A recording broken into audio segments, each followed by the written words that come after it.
minutes. We'll begin with a few questions from right here in the room. Go ahead, Nolan. Patchy, congratulations on the win, man. Back in the win column. How did that one feel? Felt good, man. You know, I had 24 in a row, so I really wanted, it was monumental to get to 25. You know, I wanted 25 wins in my amateur pro career combined. I thought I'd get it for the Bellator world title, but going back to the gym, I switched some stuff up.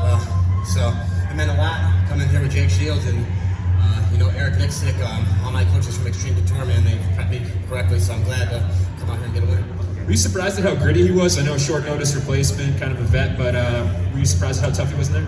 Not at all, man. Albert Morales stays ready. You know, he's the definition of tough. He's fought all the guys who's who in the UFC, and dude's tough, man. He does not quit. I knew I was going to have my hands full with him because of his game, and you know, I think it was a tougher fight than my original opponent, James Gallagher. And before the fight, you kind of said that you weren't surprised that he pulled out. Do you feel like he's going to accept your challenge that you just laid out for him in the cage?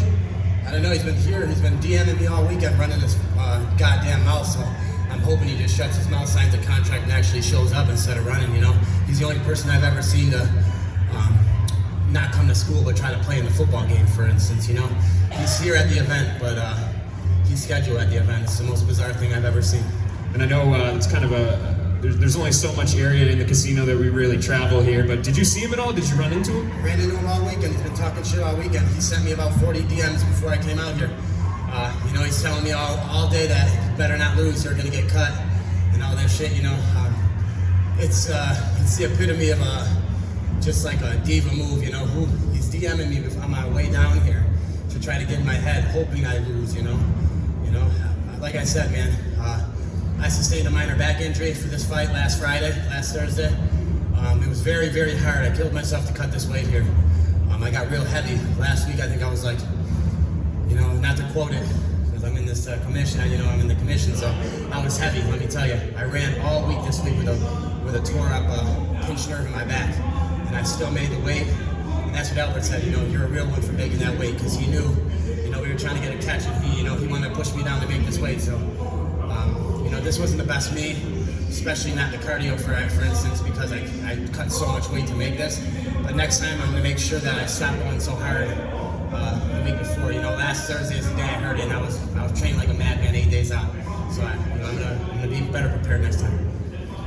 Congratulations on the win, Patchy. Did you need that first round to kind of get cooking? Because it seemed like, you know, things really, the switch really flipped in round 2 for you. Yeah, I just needed a round, man. You know, he came out, I think he threw 2 body kicks in the beginning. I was not expecting it. I've never even really seen him throw those roundhouse kicks up body. I've seen him throw some push, some flying knees, but I just needed to wake up, man. Like I said, my legs are, I didn't go in the sauna to make this weight. I ran it all off like an old school wrestler, so I came out a little fatigued, a little bit of adrenaline. I feel like the fans will help me next time, you know, be ready. It's just hard to prepare yourself, you know. This time I tried to go out a little more calm, as opposed to the Juan fight as well, because, you know, I was so fired up in the Juan fight. I came out 100 miles an hour and then I slowly faded. This time I wanted to, even though I took his back in the first round, I wanted to slowly work up to my pace that I got in the second and third round, where I'm really pushing the envelope, you know. Was this the hardest weight cut of your career? By far the hardest weight cut of my career. I was actually, it was on track to be one of the best weight cuts, and then I hurt my back and I lost a part of the day Thursday. Last Friday I had to take off last Saturday, and then I got here and I had to quarantine Sunday and Monday. So when I weighed in on that scale on Tuesday, I was heavy and I knew it was going to be a very hard weight cut. And then last thing for me, I don't know if you were able to watch the fight in the back, but Johnny Campbell got a submission win over Henry Corrales. It was a big upset, and he got on the mic and he called out James Gallagher. So I don't know if you got to watch the fight, and if so, yeah, I like that Campbell kid, man. I got nothing but respect for him. He was in the corner. I talked to him all weekend. I got nothing but respect for him. You know, he had a great win. I'm happy for him and his team. You know, me and him, we're not, we haven't crossed hairs or nothing. You know, so where I'm in the division and where I think he is, I think we're a little far apart. I think he's got other fights, and I think I got other fights too. So I'm nothing but a fan, and if one day, you know, that's to be, that's to be. But right now, nothing but respect for him. Enjoy his win, and you know, I even told him good luck. I talked to him and his coach. I think Matt Rizzo's in his corner, man. So I'm happy for Johnny Campbell, and I'm even gutted for Henry Corrales, because I really wanted Henry to come down and do well too, because he was able to challenge Juan, and it was such a close fight. You know, I don't have any ill will towards any of these other 35-pounders, even when they're in, except for Gallagher, even when they're in my way and we're in each other's way. If we get matched for me, it's only going to be respect, and may the better man win. Like Juan, you know, Juan was able to defeat me. I have nothing but respect for him because now he's that was able to teach me how to become a better martial artist. No problem. Congrats on the win. And you know, you had said that you want James Gallagher to sign that contract this weekend for July. Is that something that you'd wait on, or if he doesn't want to sign soon, you're moving on to something we're better? signing. James, you know, there's no more running. He was here. This is his fight. This is who he thinks he can go through me to get to that title shot. You know, he's been pushed his whole career, so he might only need to get, you know, I'm the number 2 guy in the division. So I feel like if he does, you know, that's his call. He wants to come try and beat me. That's his way to the title shot, you know. So this is the fight that needs to be made. This is a fight that I'm sure my manager, Ali, will work hard on making. And we need to settle the beef, you know. I beat the guy in 66 seconds that smoked him, you know what I mean? So he's beneath me. So he needs to come up and, you know, he needs to come up to daddy now. I'm here. Tell me more about this camp. You know, Eric Nixick, kind of a magician in mixed martial arts. Tell me more about Extreme Couture. Eric Nixick, man, he's a freaking wizard. Eddie Bracco, Dennis Davis, Jake Shields, all my training partners, man, there's so many. One of the best 125 pounders in the world, Kobe Fair. Remember that name, Kobe Fair, man. He's coming up. He's about to make his pro debut. He was a Division II All-American 2-timer. He's one of the best 125 pounders I've ever got to roll with. Me and him we're direct prodigies of Jake Shields right now. We're training underneath Jake with our jiu-jitsu games, and we have so many great coaches there and so many great teammates. And a big shout out to all my teammates, if I can name them real quick. You have Julian Arosa, Dan Ige,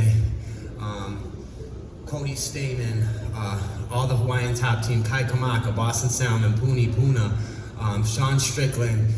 I mean, there's so many great teammates there and great fighters that, you know, it's easy just to get better, you know what I mean, when you're training in the room with them. So iron sharpens iron, and I'm actually going to go back out there June 1st. I'm starting this camp, and James Gallagher's going to get his ass whooped in July. Just one quick question for me. When you came over here, you were saying wipe the cage stuff off me. Some other fighters have been very vocal about that as well. Did that cause any slipperiness? That cause any effect in your fight game tonight? Nah, just sticky, man. You know, I'm trying to stay focused. I'm like itching, wiping it off me. I'm itching. At first, I thought it was this brand new rash guard from Ali Abdelaziz, you know, the dominance one, and I didn't wash it or something. You know what I mean? When you take a new shirt off, it's like the cotton stuck to you. But I'm thinking, I felt it on the bottom of my feet. You can still see it. It was just like the cage canvas. I don't know if it's because they sprayed it, or I don't know. Maybe there was blood and they washed it off and they rubbed a little bit off where we were specifically positioned on the mat. But you know, it wasn't nothing. It didn't hinder anything. It's just more of like almost what's on you. You know what I mean? Totally understand. Thank you, and congrats on the win. Anytime. Thank you, man. I appreciate you. All right, we'll take a couple more here. Callum? Yep. Great win, Patchy. So you did it twice in the fight, in the second and in the third round. What possessed you to pick up your opponent and drag him around the ring like that? My coach told me to pick him up and carry him to the corner of Jake. He said, bring him over to us so we can see. So I wanted to bring him over to the corner, and I just wanted to keep implementing like my game, you know. I definitely don't feel like this is the best version of me, especially, but you know, I feel like it's a learning curve for me too, you know. Having an adrenaline dump and then being fatigued and still being able to gut through and push was important, and also being able to take his best shots. I pride myself on my chin, I pride myself on my toughness, so it was good just to learn a bit more about myself, and each one's gonna be better than the next, you know. I have 15 professional fights now, and I'm just gonna get better, you know. I just turned 27, so it's a marathon, not a sprint. Dylan? Hey there, Patchy. Appreciate the time. Anytime, man. I appreciate you. I was just kind of curious because on the commentary they mentioned this is the first submission win via arm triangle choke for you, and you've been saying this maybe isn't like the most optimized representation of you. I'm just kind of wondering though, do you feel like you were able to show those new wrinkles in your game via the Jake Shields American Jiu-Jitsu? Yeah, man. Jake Shields American Jiu-Jitsu. He arm triangles me every freaking week, so I knew to stick with it. I knew I could feel Albert Morales kind of wincing underneath there, and I could feel his breath going. But in the second round, you know, I would have preferred more to get the TKO. I think like at one point the ref was telling him to butt up, so I really would have liked to get the TKO and win that way. But I'm just happy to get a finish. You know, like I said, Bellator wants finishers in this division, and you know, I have 4 finishers in Bellator with my Rising fight combined, and I wanted to prove that I'm not just a first-round finisher. You know, I have more wrinkles to my game, and people will start seeing my stand-up more. People will start seeing a lot more of my game, you know. It's just, you know, it's a marathon, like I said, this is chess, not checkers. Last one, Daniel. Hi, Patchy. Jack Kennedy from MMA Island. I wanted to ask you, you had a great pace and pressure throughout the entire fight. How much was cardio and importance throughout this training camp? Cardio is important, man. I just got out cardioed by the bantamweight king right now, 3 rounds to 2. Juan Archuleta, you know, he's got some of the best cardio in the game with his team, TJ Dillashaw, and the training lab. So I want to match that cardio. I want to get my cardio better, and I want to keep growing. I really, really, truly feel I can beat him, and I feel like I can be the world champion. It's not just that fight, it just motivated me to become better. Every single day, I'm going to be getting better to get that belt. That's the only thing that's on my mind, is to get better and take out whoever gets me towards that belt. So every single day, I'm going to be working on my cardio. Every single day, I'm going to be working on every single aspect of this game. And if I start kind of stagnating in one place, or let's say peaking out, leveling up, that means I need to go find somewhere else to go to get better. I need to go find some other people who whoop my ass to get me better.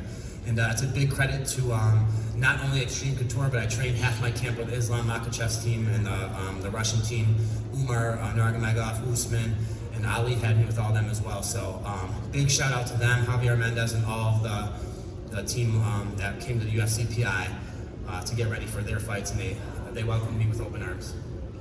All right, thanks, Patchy. Anytime, man. Thank you so much. I appreciate you all. Let's go. Ali Abdelaziz. Congrats, man. Thank you, brother.